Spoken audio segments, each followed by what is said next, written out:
하겠습니다. 하나님 아버지 감사합니다. 이 시간 이렇게 하나님을 찬양하며 경배하게 하시고 하나님의 뜻을 구하며 하나님의 말씀을 듣게 하심을 감사드립니다.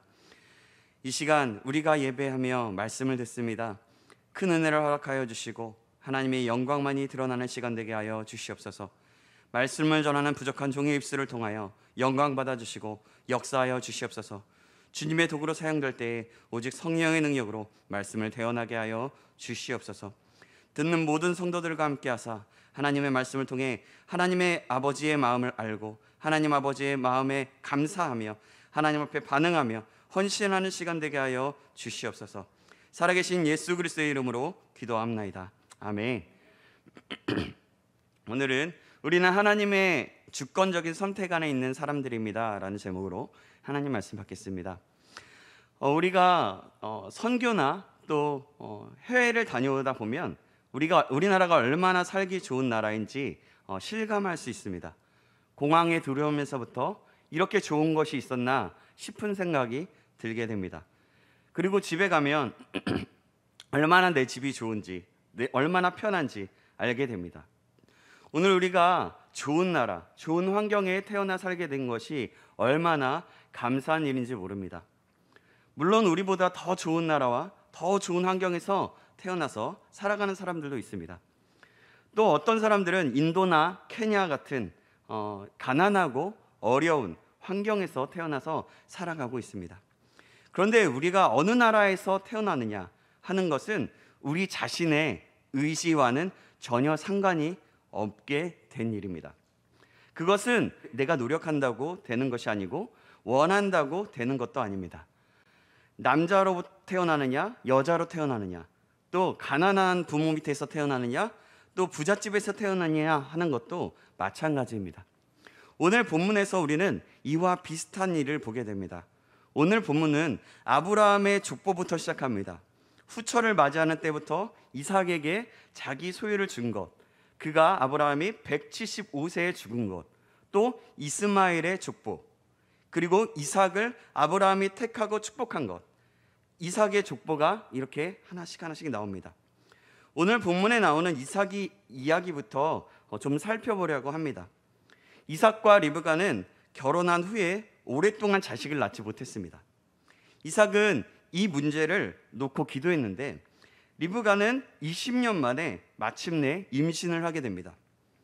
그런데 리브가의 태 속에는 쌍둥이 아들이 서로 싸우고 있었습니다. 리브가가 이 문제를 하나님께 여쭈었을 때 하나님께서는 그녀의 태 속에서 있는 그들이 쌍둥이 아들에 대한 그 하나님의 뜻과 계획을 말씀해 주었습니다. 두 아들 중에서 하나님께서는 동생을 택했다는 것이었습니다. 하나님께서는 그들이 태어나기도 전에 이미 그들에 대한 계획을 가지고 계셨던 것입니다. 그들의 의지와 성품, 노력이나 인간됨, 인물됨 또 그런 것과는 전혀 상관없이 하나님께서 그들의 운명을 결정해 놓고 계셨습니다. 이것이 바로 하나님의 주권적인 선택입니다. 오늘 우리는 이 본문을 통해서 우리 기독교의 가장 어렵고도 중요한 교리에 대해서 배우고자 합니다. 우리는 예수를 믿은 후에 모든 일이 순조롭고 형통하게 될 것을 기대합니다. 실제로 하나님께서는 우리에게 형통함을 주십니다. 그러나 모든 일이 다 그렇지는 않습니다. 신앙생활을 열심히 하는데도 때로는 일이 안 되는 경우도 많이 있습니다. 왜 그럴까요? 여기에는 하나님의 오묘한 뜻이 있습니다. 어려운 일을 만날 때 우리는 이것을 깨달을 수 있어야만 합니다. 솔로몬은 전도서에서 이렇게 말합니다. 형통한 날에는 기뻐하고 공고한 날에는 되돌아보아라. 아멘. 이삭과 리브가는 하나님의 선하신 뜻대로 축복을 받으며 결혼을 했습니다. 그런데 이 부부에게는 20년 동안이나 자녀가 태어나지 않습니다. 이들은 분명히 하나님께서 기뻐하시는 결혼을 했습니다. 그리고 이삭은 아버지 아브라함의 모든 축복과 하나님의 언약을 물려받았습니다. 하나님의 언약이 이루어지려면 이삭도 빨리 아들을 낳아야 했습니다. 그런데 20년이 지나도록 리브가는 임신을 하지 못했습니다. 무엇이 잘못되었을까요? 왜 하나님의 축복을 받은 이 부부에게 이런 어려운 일이 생겼을까요? 오랫동안 기다린 후에야 아들을 낳은 것은 아브라함과 이삭의 경우가 비슷했습니다.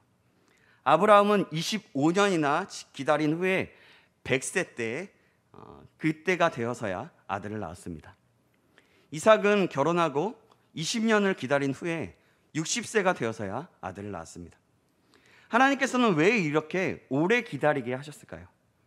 아브라함은 25년이 지난 후에 100세가 되어서야 약속의 아들을 낳았는데, 그것은 하나님께서 주시는 아들은 자연적인 방법으로 출생하는 것이 아니라 하나님의 능력으로 태어난다는 사실을 분명히 보여주시고 싶으신 것입니다. 이삭의 경우 역시 하나님께서 매우 중요한 사실을 가르쳐 주시기 위해서 그렇게 하셨습니다.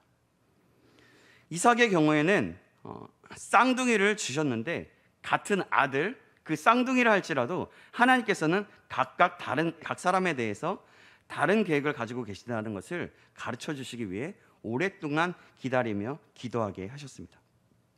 이삭은 아버지 아브라함에게 자라면서 하나님께서 모든 것을 다 예비해 주신다는 것을 경험으로 확인하면서 배웠습니다. 그렇게 자라났습니다. 심지어 아버지가 하나님의 명령을 따라 독자인 이삭 자신을 번제로 드리려고 했을 때도 하나님께서 제물로 드려질 양을 이미 준비해 놓으신 것을 보았습니다. 그래서 이삭은 하나님께서 모든 것을 예배해 주신다는 것을 믿게 되었고, 또 지금까지 그 믿음을 가지고 살아왔던 것입니다. 그래서 결혼한 후 처음 몇 년 동안은 아들이 없어도 전혀 걱정하지 않았을 것입니다. 때가 되면 하나님께서 아들을 주실 줄로 믿고 있었기 때문입니다.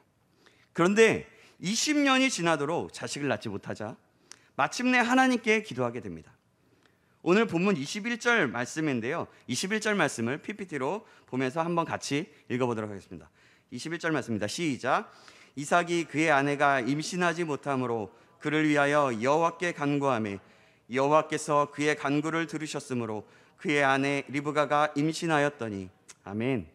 하나님께서는 이삭에게 쌍둥이 아들을 주실 작정이셨습니다. 그리고 그 아들들을 통하여 이루실 계획을 가지고 계셨습니다. 하나님께서는 이것을 분명하게 나타내기를 원하셨습니다. 그래서 이 문제에 이삭과 리브가의 관심을 집중시키셨고, 또 그들로 하여금 기도하게 하셨고, 마침내 그 기도를 응답해 주셨던 것입니다. 오늘을 살아가는 우리도 문제가 생기고 일이 잘 되지 않을 때가 있습니다. 하나님은 우리에게 항상 좋은 것을 주시는 분이신데 왜 그런 일이 생길까요? 여기에는 하나님께서 우리에게 말씀하시고 가르쳐 주시고자 하는 중요한 문제가 있다는 것을 알아야 합니다. 우리는 이럴 때 불평하거나 실망도 합니다. 그러나 그럴 것이 아니라 무엇보다 기도하기를 힘써야 합니다. 우리가 기도할 때 하나님께서는 그분의 선하시고 놀라우신 계획을 우리에게 보여주십니다. 지금 우리의 문제가 무엇입니까? 일이 잘 안 되는 것이 문제입니까? 진짜 문제는 따로 있습니다. 기도하지 않는 것이 우리의 문제입니다. 기도하시기를 힘쓰시기 바랍니다. 기도할 때 하나님께서 우리에게 가르쳐 주시고자 하시는 것을 보여주시고, 또 우리를 향하신 선하시고 놀라우신 계획을 이루어 주실 것입니다.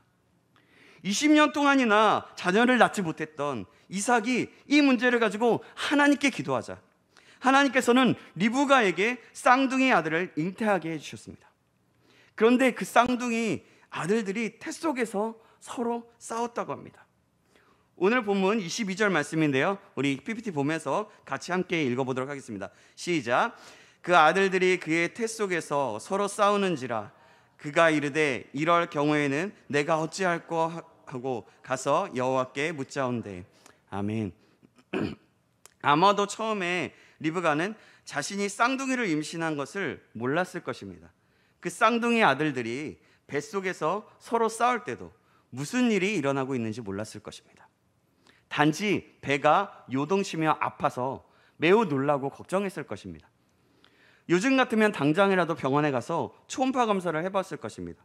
그러나 당시로는 도대체 어떻게 된 일인지 알 길이 없었습니다. 그래서 하나님께 묻습니다. 하나님께서는 리브가가 쌍둥이 아들을 임신했다는 것과 또 그 쌍둥이 아들이 서로 싸우고 있다는 것을 말씀해 주셨습니다. 23절 말씀, 우리 23절 말씀도 PPT 보면서 같이 읽어보겠습니다. 시작. 여호와께서 그에게 이르시되 두 국민이 내 태중에 있구나. 두 민족이 내 복중에서부터 나누이리라. 이 족속이 저 족속보다 강하겠고 큰 자가 어린 자를 섬기리라 하셨더라. 아멘. 하나님의 말씀을 듣고 나서야 리브가는 왜 자기 뱃속에서 태아가 그렇게 요동치고 또 하루도 편할 날이 없었는가를 알게 되었습니다. 그리고 기한이 지나서 리브가는 쌍둥이 아들을 낳게 되었습니다. 24절에서 26절 말씀인데요, 제가 한 구절, 여러분이 한 구절 우리 화면을 보면서 PPT를 보면서 읽어보도록 하겠습니다. 제가 24절 읽겠습니다. 그 해산 기한이 찬즉 태에 쌍둥이가 있었는데, 25절 여러분들 읽어주시겠습니다. 함께 읽겠습니다. 후에 나온 아우는 손으로 에서의 팔꿈치를 잡았으므로 그 이름을 야곱이라 하였으며 리브가가 그들 낳을 때에 이삭이 60세였더라. 아멘. 이 쌍둥이 아들의 출생에 있어서 특별한 점은 하나님께서 그들이 태중에 있을 때부터, 또 즉 그들이 태에 나기도 전부터 그들에 대한 뜻과 계획을 결정하셨다는 것입니다. 하나님께서는 쌍둥이 아들 중에서 아우를 택하셔서 형보다 강하게 하실 것이며 또 형은 동생을 섬기게 될 것이라고 하셨습니다. 이 선택은 자연적인 어떤 조건 때문에 된 것이 아니었습니다. 그들은 다 같이 한 아버지와 한 어머니에게서, 그것도 쌍둥이로 태어났을 뿐입니다. 이 선택은 또한 어떤 선행이나 또 공적에 의해서 된 것도 아니었습니다. 그들의 어떠함도 아니었습니다. 그들이 태어나기 전에 그들이 어떤 생각이나 어떤 행동을 하기도 전에 선택이 이루어졌다는 것입니다. 어떤 사람들은 하나님께서 그들이 앞으로 나타나게 될 성향을 미리 아시고 그 중에서 더 선한 쪽을 택하였다고 말하기도 합니다. 그러나 그렇지 않습니다. 두 아들이 태어났을 때 사람이 보기에 더 바람직한 경향이 보인 쪽은 오히려 형 에서였기 때문입니다. 에서는 장자로 태어났을 뿐만 아니라 대장부답게 씩씩하고 튼튼했습니다.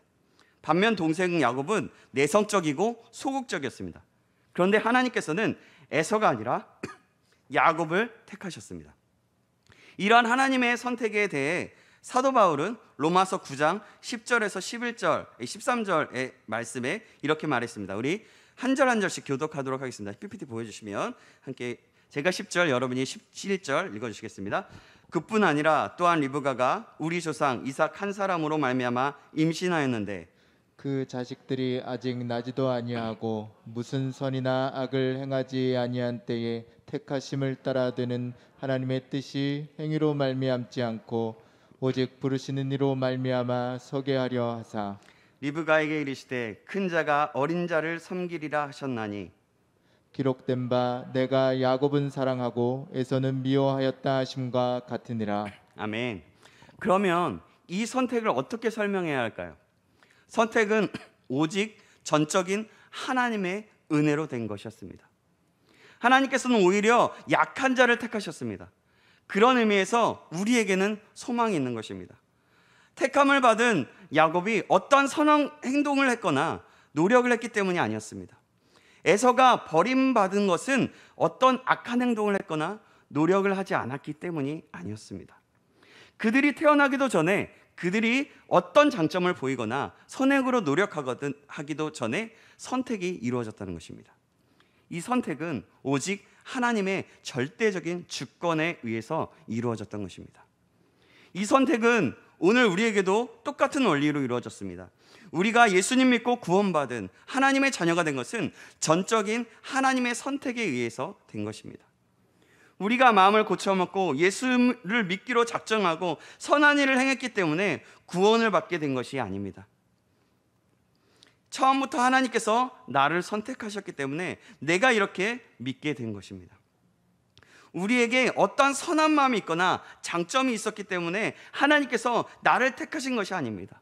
오히려 안 믿는 사람들 중에 우리보다 착하고 똑똑한 사람이 얼마나 많은지 모릅니다.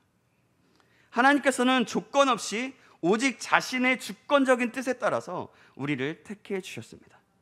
이것을 보면 우리를 향하신 하나님의 사랑이 얼마나 크고 놀라운가 생각해 볼 수 있습니다.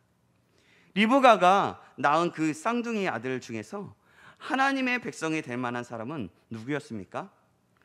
둘 다 하나님의 백성이 될 만하지 못했습니다. 그런데 하나님께서는 그 중에 하나를 택하신 것입니다. 그러면 하나님은 왜 두 사람을 다 택하지 않으시고 한 사람만 선택했을까요? 그것은 불공평하지 않습니까? 많은 사람들이 이렇게 따집니다.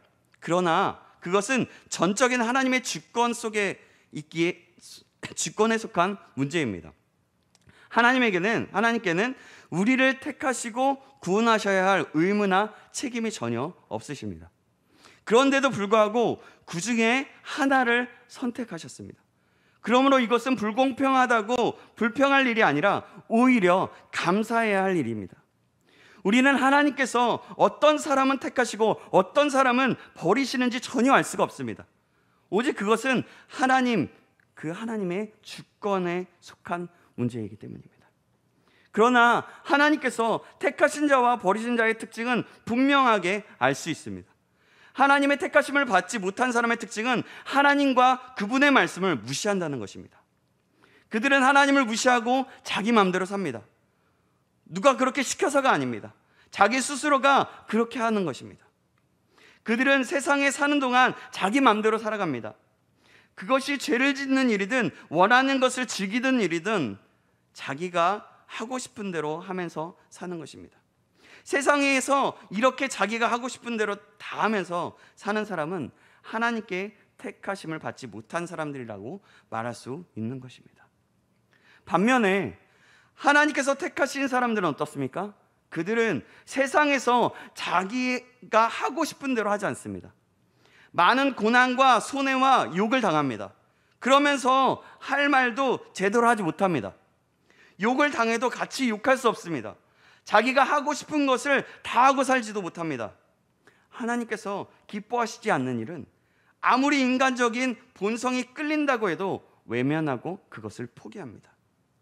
어떻게 보면 모자라는 사람 같기도 하고 바보 같을 때도 있습니다. 그렇게 살면서 연단을 받아서 점점 거룩하고 성숙된 모습을 갖추어갑니다. 그래서 마침내 하나님의 백성다운 모습을 점점 나타나게 되는 것입니다. 이런 사람들이 바로 하나님께서 택하신 사람들입니다. 오늘 나 자신의 모습을 보면서 이 사실을 확인해 보십시오. 우리는 어떻습니까? 나는 어떻습니까? 하나님께서 어떤 사람은 택하시고 어떤 사람은 버리시는데 그것은 그 사람의 선행이나 장점이나 노력이나 잠재력과는 전혀 상관이 없습니다.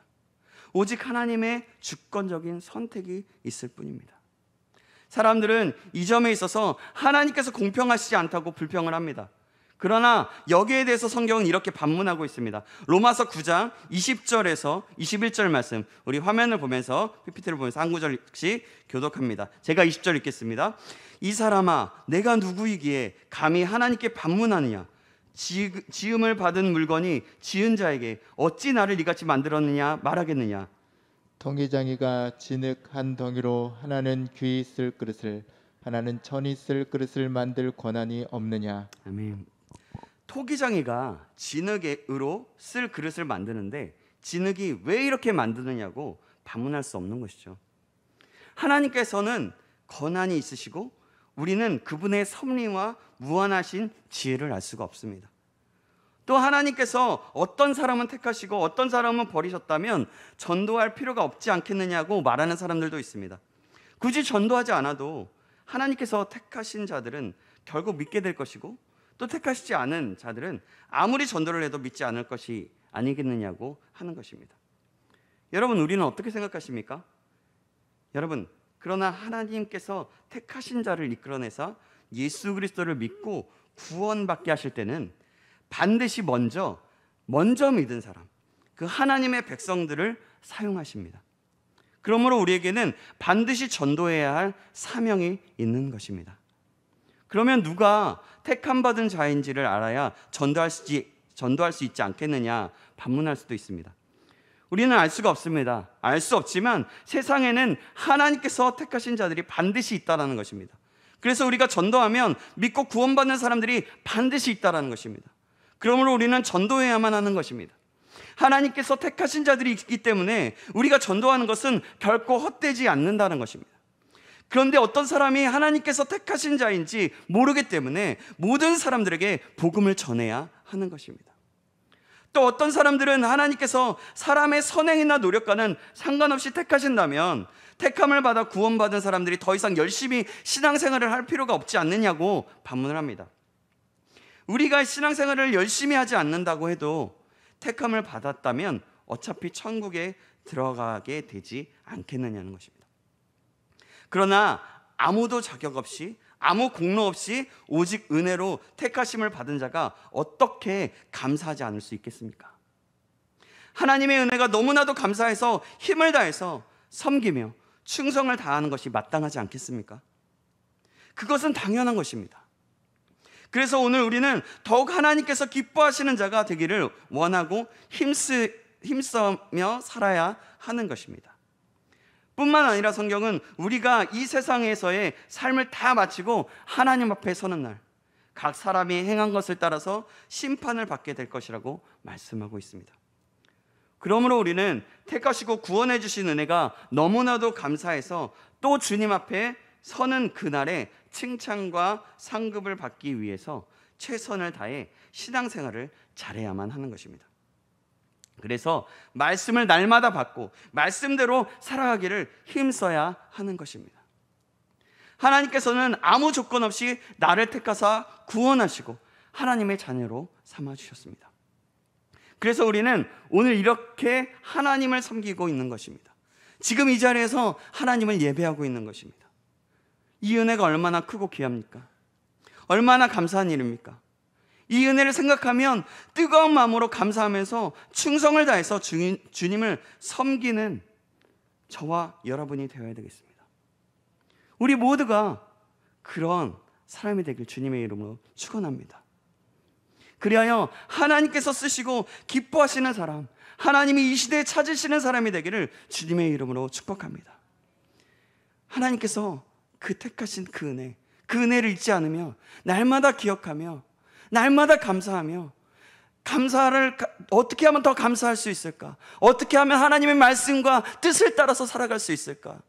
우리가 소망하고 생각하고 계속해서 하나님의 은혜를 기억하면서 그렇게 주님이 찾으시는 사람이 되어야 될 줄 믿습니다. 우리 모두가 그런 사람 되길 다시 한번 주님의 이름으로 축복합니다.